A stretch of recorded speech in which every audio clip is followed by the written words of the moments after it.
அனைவருக்கும் வணக்கம்.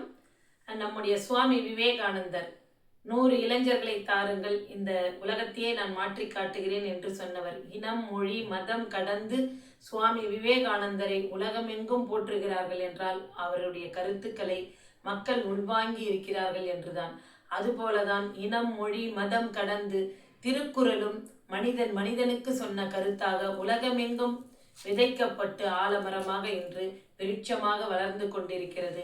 2 பேருமே மனிதர்கள் தங்களுடைய தீய எண்ணங்களை உதறிவிட்டு நல்லெண்ணங்களுடன் வாழ வேண்டும், இந்த சமூகம் நற்சமூகமாக மாற வேண்டும் என்ற நோக்கிலேயே தங்களுடைய கருத்துக்களை இங்கே விதைத்துள்ளார்கள். அதன் ஒரு ஒப்பீடாக ஒரு சின்ன கருத்துக்களை இங்கே பார்க்கலாம். சுவாமி விவேகானந்தர், எண்ணம் போல் வாழ்க்கை. நீ எதை நினைக்கிறாயோ அதுவே ஆகிறாய். நீ உன்னை பலவீனன் என்று நினைத்தால் பலவீனனாகவே நீ ஆகிவிடுவாய். நீ உன்னை வலிமையுடையவன் என்று நினைத்தால் வலிமை படைத்தவனாகவே நீ ஆகிவிடுவாய் என்று சொல்கிறார்கள். அதுதான் நம்முடைய முன்னோர்கள் கூட நமக்கு சொல்லி இருப்பது. எண்ணம் போல் வாழ்க்கை. நம்முடைய எண்ணங்களை எப்போதுமே உயர்வாக எண்ண வேண்டும், நற்சிந்தனையுடன் நம் மனது இருக்க வேண்டும் என்று சொல்லி இருக்கிறார்கள். நாம் என்ன நினைக்கிறோமோ, ஒரு படிக்கும் மாணவன் நான் முதல் மதிப்பெண் எடுப்பேன் என்ற உத்வேகத்துடன் தன்னுடைய எண்ணத்தில் அதை விதைத்து விட்டு அது போலவே அவன் அதற்கான முயற்சிகளை எடுக்கும் போது அவன் முதல் மதிப்பெண் எடுக்கும் மாணவனாக முன்னேறுகிறான். நம்மால இதை முடியுமா, இந்த பாடத்தை படிக்க முடியுமா, இதை செய்ய முடியுமா என்று அந்த மாணவன் நினைச்சு ஒரு சோர்வு அடைந்து விட்டான் என்றால் அவன் அந்த பலவீனமாகவே ஆகிவிடுவான் என்று சொல்கிறார்கள். அதுபோல உன்னை வலிமை உடையவன் என்று நீ நினைத்தால் வலிமை படைத்தவனாகவே நீ ஆகிவிடுகிறாய். என்னால் எல்லாம் முடியும், செய்ய முடியும். ஒரு விமானத்தை கண்டறிந்ததும் ஒரு மனிதன்தான், புவியீர்ப்பு விசையை கண்டறிந்ததும் மனிதன்தான், 12 திருமுறைகளை இறைவன் பாதத்தில் வைத்து எழுதி நிறைவு செய்தவர்களும் மனிதர்கள் தான். இவர்கள் எல்லாம் எப்படி உயர்வானவர்களாக மாறினார்கள் என்றால் அவர்களுடைய எண்ணங்கள், அந்த எண்ணங்களின் பிரதிபலிப்பு நான் இறைவனை அடைவேன் என்று அவர்கள் அதற்கான முயற்சி எடுத்ததும், நான் இதை செய்தே முடிப்பேன் என்று அதற்கான முயற்சிகளை எடுத்ததும் தான் காரணம். அப்படி என்றால் நம்முடைய எண்ணத்திற்கு தகுந்தாற் போல நம்முடைய வாழ்க்கை அமையும் என்பதை மிக அழகாக இங்கே நம்முடைய சுவாமி விவேகானந்தர் கூறியுள்ளார். இதையே நம்முடைய ஐயன் திருவள்ளுவர் சொல்லுகிறார். 596வது திருக்குறளில், உள்ளுவது எல்லாம் உயர்வுள்ளல் மற்றது தள்ளினும் தள்ளாமை நிறுத்து என்று சொல்கிறார். நம்முடைய நினைப்பு எல்லாமே உயர்வா எண்ணணும். நம்மால் முடியும், நம்ம செய்வோம், நமக்கு வர்ற எல்லா துன்பங்களையும் நம்ம தகர்த்திடுவோம். நம்ம கிட்ட உறவினர்கள் பேசலையா, இல்லை அடுத்த முறை பார்க்கும்போது நம்மளை பேசுவாங்க. நம்மளால இந்த வேலை செய்ய முடியுமா, இல்லை இப்போ கொஞ்ச நேரம் நம்ம ஓய்வு எடுத்துட்டு மீண்டும் நம்மளால செய்ய முடியும். நம்ம பணக்காரராக ஆகுவோமா அப்படின்னா நிச்சயமா நம்ம ஆகுவோம் அப்படின்ற ஒரு சிந்தனையோட நம்ம அதற்கான முயற்சிகளை படிப்படியாக அதற்கு தான் சொல்வார்கள் வாழ்க்கை ஏணிப்படி போல. ஒவ்வொரு படி ஏறும் போதும் நமக்கு தெரியாத வழிகள் கிடைக்கும், நமக்கு தெரியாத பாதைகள் வரும். அதையெல்லாம் நீக்கிவிட்டு அந்த பாதையில் நாம் நடந்து செல்லும் போது நாம் எடுத்துக்கொண்ட அந்த இலக்கை நம்மால் அடைய முடியும். அதனால்தான் பெரியவங்க கருத்துக்களை கேட்கணும் அப்படின்னு ஏன் சொல்றாங்கன்னா, அந்த பெரியவர்கள் நமக்கு முன்னால் நடந்து சென்றிருப்பார்கள். நான் இந்த பாதையில போனேன், நான் போகும்போது இத்தனை இடர்பாடுகள் இருந்துதான் நான் இந்த வெற்றி அடைஞ்சேன், அதை நீங்க பின்பற்றி வாருங்கள் என்று சொல்வார்கள்.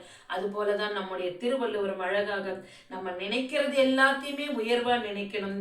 அந்த உயர்வு நமக்கு கைவிட்டாலும் அந்த முயற்சி என்பது ஒரு நாள் இல்லை விட்டாலும் இன்னொரு நாளைக்கு நமக்கு வெற்றியை தரும். அதனால நம்ம எப்பவுமே என்ன பண்ணணும், அந்த எண்ணங்களை உயர்வாகவே வைத்துக் கொள்ள வேண்டும். தீய எண்ணங்கள் மனதில் இல்லாமல் பார்த்து கொள்ள வேண்டும். எப்போதுமே நல்ல எண்ணங்கள். இந்த நாடு சுபிஷமாக இருக்கிறது, நம்முடைய தமிழகம் சுபிஷமாக இருக்கிறது, நம்ம அக்கம் பக்கத்தில் இருக்கிறவங்க மகிழ்ச்சியாக இருக்கிறார்கள், நான் மகிழ்ச்சியாக இருக்கிறேன், என் உறவுகள் மகிழ்ச்சியாக இருக்கிறார்கள், என் நட்புகள் மகிழ்ச்சியாக இருக்கிறார்கள் என்று எப்போதுமே அந்த எண்ணங்களை நாம் நேர்மறையான எண்ணங்களாகவே வச்சுக்கணும். இப்ப நிறைய நம்ம பார்க்கிறோம், அதுல என்ன பண்றாங்க அப்படின்னா நேர்மறை எண்ணங்களை தவிர்த்து எதிர்மறை எண்ணங்கள் தான் நிறைய வைக்கிறாங்க. இந்த நம்ம செயல்பாடு செய்வதாக இருக்கட்டும், நம்முடைய நிலைப்பாடு என்று சொல்கின்ற அந்த ஸ்டேட்டஸில் கூட நிறைய பேர் வச்சோம்னா கூட எதிர்மறை கருத்துக்கள், உறவினர்களை பற்றி, நட்புகளை பற்றி, அது போல கருத்துக்களை எல்லாம் வைக்கும்போது அதை படிக்கிறவங்க என்ன பண்றாங்க, ஓ இப்படிதான் இருப்பாங்க பொழுது அந்த ஸ்டேட்டஸ்ல நம்ம படிச்சாவே. அது போல யாருமே எதிர்மறை கருத்துக்களை நம் வாழ்க்கையில் பயன்படுத்தாதீர்கள்.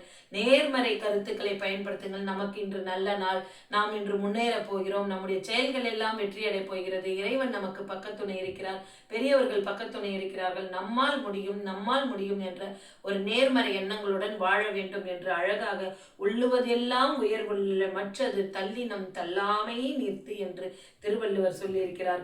நம்ம நினைக்கிறது எல்லாமே நம்ம நல்ல எண்ணங்களை நினைத்தோம் என்றால் அந்நினைப்பை நாம் எப்பவுமே விடக்கூடாது, அந்த நினைப்போடவே இருக்கணும். ஆனா அந்த செயல்பாடு நமக்கு கை கூடாது, ஆனால் பரவாயில்ல. நம்ம எல்லாம் நினைக்கிறோம் நம்ம ஜெயிப்போம் ஜெயிப்போம். இதுதான் பெரியவங்க கூட சொல்லுவாங்க, நான் ரொம்ப கஷ்டப்பட்டேன் ஆனா என் புள்ள நல்லா படிச்சு பெரிய வேலைக்கு வந்துட்டான். எப்படி அவர்களுடைய எண்ணங்கள், நான் ஜெயிக்கலைன்னா கூட என் பிள்ளை ஜெயிப்பான், என்னுடைய பேர குழந்தை ஜெயிக்கும், என்னுடைய அடுத்த தலைமுறை ஜெயிக்கும் அப்படின்றது. நிறைய பேரை பார்த்திருப்போம், தாத்தா பாட்டி கஷ்டப்பட்டு இருப்பாங்க, ஆனா இன்னைக்கு அவங்க பிள்ளைகள் ஓரளவுக்கு நல்ல நிலைமையில இருப்பாங்க. ஆனா அவங்க பேர குழந்தைங்கள்லாம் பார்த்தோம்னா இன்னைக்கு நல்ல பெரிய பெரிய வேலையில கௌரவமாக இருக்கும் சூழலை நாம் பார்ப்போம். அப்ப அந்த எண்ணங்கள் எப்படி வந்தது என்றால், எண்ணம் போல் வாழ்க்கை என்ற விவேகானந்தரின் கருத்துக்களும் திருவள்ளுவரின் கருத்துக்களையும் நாம் வாழ்வில் கடைபிடிக்கும் போது, நான் முன்னேறாவிட்டாலும் என் மகன் முன்னேறுவான், என் மகன் முன்னேறிய பாதையை கண்டறிந்து என் பேரனும் முன்னேறுவான் என்று ஒவ்வொரு தலைமுறையாக முன்னேறிக்கொண்டே வரும் என்பதை மிக அழகாக திருவள்ளுவரும் நமக்கு சொல்லியிருக்கிறார். அதுபோல அதே கருத்துக்களை நம்முடைய புத்தர் சொல்கிறார் பாருங்கள். நாம் என்ன நினைக்கிறோமோ அதுவாகவே மாறுகிறோம், மனமே எல்லாவற்றிற்கும் காரணம் அப்படி என்று நம்முடைய புத்தர் சொல்றார். ஆசையே துன்பத்திற்கு காரணம் என்று சொல்லி ஆசைகளை துறந்தவர் அவர். இன்றும் நம்ம புத்தகையாவில போனோம்னா, நாங்க சமீபத்துல போய் பார்த்துட்டு வந்தோம், அத்தனை மக்கள் அவரை வணங்குவதற்காக காத்திருக்கிறார்கள். இன்று நாம் எல்லா உலகத்திலும் உள்ளவர்களும் அந்த புத்தரை வணங்குகிறார்கள், போற்றுகிறார்கள் என்றால் அவருடைய அந்த கருத்துக்கள் விவேகானந்தரை போல, நம்முடைய திருவள்ளுவரை போல புத்தரின் கருத்துக்களையும் மக்கள் ஏற்றுக்கொண்டுள்ளார்கள் என்பது இதற்கு ஒரு சாட்சியாக இருக்கிறது. நாம் என்ன நினைக்கிறோமோ அதுவாக மாறுகிறோம் என்று சொல்கிறார். அப்ப நம்ம என்றது என்ன நல்ல எண்ணங்களா நடந்தா நம்ம சுத்தி நல்லதாவே நடக்கும். மனமே எல்லாவற்றிற்கும் காரணம் அப்படின்னு சொல்றார். அந்த மனமானது எப்பவுமே நன்மையே நினைக்க வேண்டும், நல்லதே நினைக்க வேண்டும். அவங்க இப்படி பண்ணாங்க, இவங்க இப்படி பண்ணாங்க, இது நடந்தது அது நடந்தது.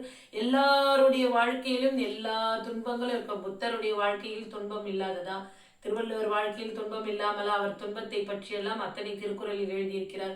விவேகானந்தர் வாழ்க்கையிலும் எத்தனையோ இன்னல்களை கடந்து வந்துதான் வெற்றி பெற்றவர்களாக மாறி இருக்கிறார்கள். அப்படி என்றால் நம்முடைய எண்ணம் உயர்வாக இருக்க வேண்டும் என்று புத்தர் சொல்கிறார். அதுபோல நம்முடைய மகாத்மா காந்தியடிகளுக்கு நேராத ஒரு துன்பமா, அவர் கடந்து வராத பாதை என்று ஏதாவது இருக்கிறதா? இல்லை, எல்லா பாதைகளையும் அவர் கடந்து இந்த நாட்டு மக்களுக்காக சுதந்திரம் வாங்க வேண்டும் என்பதை கடந்து நாட்டு மக்கள் மகிழ்ச்சியுடன் வாழ வேண்டும் என்று எப்போதுமே அவருடைய அந்த கதர் ஆடை, இன்று கதர் ஆடையின் தினமாக கொண்டாடப்படுகிறது. அந்த கதர் ஆடைக்கு கூட ஒரு முக்கியத்துவம் கொடுத்து தானே கைகளால் அந்த கதர் ஆடை நூலை நூற்று அவர் ஆடை அணிந்தார் என்றால் அவர் எத்தகைய ஒரு சிறப்பு வாய்ந்தவராக இந்த உலகத்திலும் சரி, நம்முடைய இந்தியாவிலும் சரி மகாத்மா என்று போற்றக்கூடியவராக இருக்கிறார். அவர் சொல்கின்றார், உங்கள் எண்ணங்களை நீங்கள் கவனியுங்கள், அவை வார்த்தைகளாகும் என்று சொல்கிறார். நம்முடைய எண்ணங்களை, நம்ம எண்ணத்தில் இருக்கிறது தான் நம்முடைய வார்த்தைகளா வரும். அப்ப நம்ம எண்ணங்களை முதலில் கவனிக்க வேண்டும், அது வார்த்தைகளாக மாறும். அந்த வார்த்தைகளை நாம் கவனிக்க வேண்டும், அவை செயல்களாகும். அந்த செயல்களை கவனியுங்கள், அது பழக்கமாகும்.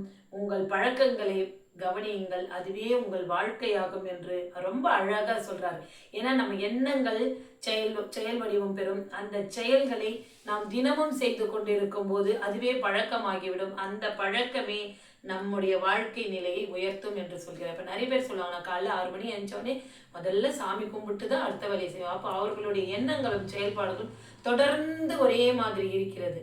அதுபோல காலையில் எழுந்து படிக்கும் மாணவர்கள் காலையில் படிக்க வேண்டும், பணிக்கு செல்பவர்கள் அந்த நேரத்தில் செல்ல வேண்டும். அவர்களுடைய எண்ணங்கள் எப்படி இருக்கு அப்படின்னா, நம்ம சீக்கிரம் காலைல 6 மணிக்கு எழுந்திருக்கணும், 8 மணிக்கெல்லாம் வேலைக்கு போயிடணும், 8 மணிக்கெல்லாம் இந்த வேலையை செஞ்சணும். வீட்டில் இருக்கிற பெண்கள் கூட என்ன செய்யறோம், 8:30 டிஃபன் செஞ்சு பசங்களுக்கு கொடுத்துடணும். அப்ப நம்முடைய எண்ணங்கள் தான் நம்முடைய செயல் வடிவம் ஆகிறது. அந்த செயல் வடிவங்களை நாம் திருப்திகரமாக சிறப்பாக செய்யும் போது அதுவே பழக்கமாகி நமக்கு நற்சிந்தனைகள் உண்டாகும், நல்வாழ்வு உண்டாகும் என்று மகாத்மா காந்தியடிகள் சொல்கின்றார். இதையே பாரதியார் அச்சமில்லை அச்சமில்லை அச்சம் என்பதில்லையே என்று அச்சத்தை விரட்டிவிட்டு தன்னம்பிக்கையுடன் நடைபோடுங்கள் என்று பெண்களுக்கெல்லாம் வழி காண்பித்த நம்முடைய புதுக்கவிதை தாசன், நம்முடைய மகாகவி பாரதியார் என்ன சொல்கிறார் என்றால், தன்னம்பிக்கை இல்லாதவன் தலை குனிந்து நிற்பான் என்று சொல்கின்றார். தன்னம்பிக்கை உள்ளவனால் மட்டுமே இந்த உலகத்தில் உயர்ந்து நிற்க முடியும். தன்னம்பிக்கை இல்லாதவன் தன்னால் முடியும் என்று எண்ணாதவனுடைய வாழ்க்கை எப்போதுமே தலைகுனிந்து இருக்கும் என்று சொல்கின்றார். தன்னம்பிக்கை உள்ளவன் வானம் வரை பறப்பான் என்று சொல்கின்றார். அந்த வானம் என்பது அந்த வெற்றியின் உயரத்தை குறிப்பது. வானத்துல பறக்க சொன்னார் பாரதியார் அப்படின்னா நம்ம ரெக்க கட்டி பறக்கிறது அப்படி கிடையாது. அந்த வாழ்க்கையின் வெற்றிகள் உயர்வுகள் எல்லாமே அந்த வானத்தை தொடும் அளவிற்கு மாறும் என்பதுதான். தன்னம்பிக்கை இல்லாதவன் தலைகுனிந்து நிற்பான், தன்னம்பிக்கை உள்ளவன் வானம் வரை பறப்பான் என்று நம்முடைய மகாகவி பாரதியாரும் சொல்லியிருக்கிறார். இதுவே நம்முடைய திரைப்பட பாடல்களில் கூட பலே பாண்டியா படத்தில் நம்முடைய நடிகர் திலகம் சிவாஜி கணேசன் அவர்கள் கூட ஒரு பாடல் வாழ நினைத்தால் வாழலாம், வழியா இல்லை பூமியில் அப்படின்னு சொல்லுவாங்க. அப்ப இந்த பூமி பிரபஞ்சம் எல்லாவற்றையும் உள்ளடக்கி உள்ளது. இயற்கை வளங்கள் முதல் செயற்கை வளங்கள் வரை இன்னும் அதிகப்படியான நம்முடைய தேவைகளை அடுத்த நொடியே நிறைவேற்றும் அளவிற்கான வாழ்க்கை சூழலை இந்த உலகம் நமக்கு தந்திருக்கிறது. இந்த பிரபஞ்சத்தில் பிறப்பு என்பது ஒரு முறைதான் நமக்கு. அந்த பிறப்பை நாம் நல்வழியில் பயன்படுத்தி பாரதியார், நம்முடைய மகாத்மா காந்தி, புத்தர் இவர்களின் கருத்துக்களை போல நம்முடைய திருவள்ளுவரும் நம்முடைய விவேகானந்தரும் அவர்களுடைய கருத்துக்களில் எடுத்துரைத்த சில கருத்துக்களை நாம் ஒப்புமையாக இங்கே பார்த்தோம். அத்தகைய கருத்துக்களை நம்முடைய வாழ்வில் பின்பற்ற வேண்டும். ஒரு செய்தியை நம்ம பார்க்குறோம் அப்படின்னா நவ போட்டிருக்காங்க அப்படின்னு இப்படி தள்ளிட்டு நம்ம பார்க்கறதோட அந்த செய்தியை நாம் உள்வாங்க வேண்டும். அந்த உள்வாங்கி அதிலிருந்து ஒரு கருத்துக்களையாவது நம்முடைய வாழ்க்கையில் பின்பற்ற வேண்டும். நாளும் நாம் திருக்குறளை படிப்போம், அந்த திருக்குறளில் உள்ள கருத்துக்கள் படி வாழ்வோம். சுவாமி விவேகானந்தரின் சொற்பொழிவுகளான அவருடைய அந்த ஆன்மீக கருத்துக்களையும் அவர் மக்களுக்கு கொடுத்த அந்த நல்ல நல்ல சிந்தனையுள்ள செயல்பாடுகளையும் நாம் எப்போதுமே அந்த அறிவுரைகளையும் கேட்டுக்கொண்டே இருக்க வேண்டும். ஒரு செயல்பாடுகளை நாம் காது வழியாக கேட்க கேட்க அது மனதிற்குள் பதிய வேண்டும். அதனால்தான் இறைவன் நமக்கு 2 காதுகளை கொடுத்திருக்கிறார், ஓர் மனதை கொடுத்திருக்கிறார். அந்த 2 காது வழியாக நல்ல செயல்களை கேட்போம், நல்ல சிந்தனைகளை உருவாக்குவோம். அதன் மூலம் நம்முடைய வாய் வழியாக நல்ல சொற்களை பேசுவோம். இந்த நல்ல என்ற வார்த்தை இன்றைய காலகட்டத்தில் தேவையான ஒன்றாக உள்ளது. ஒரு குடும்பத்திலாக இருக்கட்டும், தெருவிலாக இருக்கட்டும், அந்த ஊரிலாக இருக்கட்டும், அல்லது சமூகத்திலாக இருக்கட்டும், நல்ல செயல்களும் நல்ல எண்ணங்களும் விதைக்கப்பட்டால் இந்த நாள் மட்டுமல்ல எந்த நாளுமே நமக்கு மகிழ்ச்சியான நாளாக இருக்கும். எல்லார் வாழ்க்கையிலையும் கஷ்டம் இருக்கு. நம்ம சும்மா ஒருத்தர் அப்படி மேலோட்டமா பார்த்துட்டு உங்களுக்குலாம் ஒன்றும் கவலை இல்லை, நமக்கு தான் கவலை அப்படின்லாம் கிடையாது. எல்லா கவலைகளையும் எல்லா துன்பங்களையும் கடந்து அதை எப்படியெல்லாம் கடந்து நாம் வாழ்க்கையில முன்னேற வேண்டும் என்று ஒரு வழிமுறைகளை நமக்கு முன்னே உள்ள திருவள்ளுவரும் விவேகானந்தரும் கொடுத்திருக்கும் போது, இன்னும் பல தலைவர்கள் கொடுத்திருக்கும் போது, அந்த கருத்துக்களை எல்லாம் நாம் உள்வாங்கி அதன்படி நம் வாழ்க்கையில் நடக்கும்போது எத்தனை துன்பங்களை கடந்துதான் பெரியோர்களாகவும் சான்றோர்களாகவும் நாம் வணங்கக்கூடியவர்கள் இருக்கிறார்கள். அத்தகைய துன்பங்கள் நமக்கும் வந்தாலும் இதை கடந்து நான் வாழ்ந்து காட்டுவேன், வாழ்வதற்கு வழியா இல்லை இந்த உலகில் என்று நாம் வாழ்ந்து காட்டுவோம். திருவள்ளுவர் வழியிலும் சுவாமி விவேகானந்தர் வழியிலும் நாம் என்றும் அமைதியையும் மகிழ்ச்சியையும் நல்லெண்ணத்தையும் விதைத்து கொண்டே இருப்போம். ஏனென்றால் நாம் எல்லாம் இந்த உலகத்தில் தடம் பதிக்க வந்த தளிர்கள் என்பதால். அனைவருக்கும் நன்றி. தடம் பதிக்கும் தளிர்கள், திருவண்ணாமலை.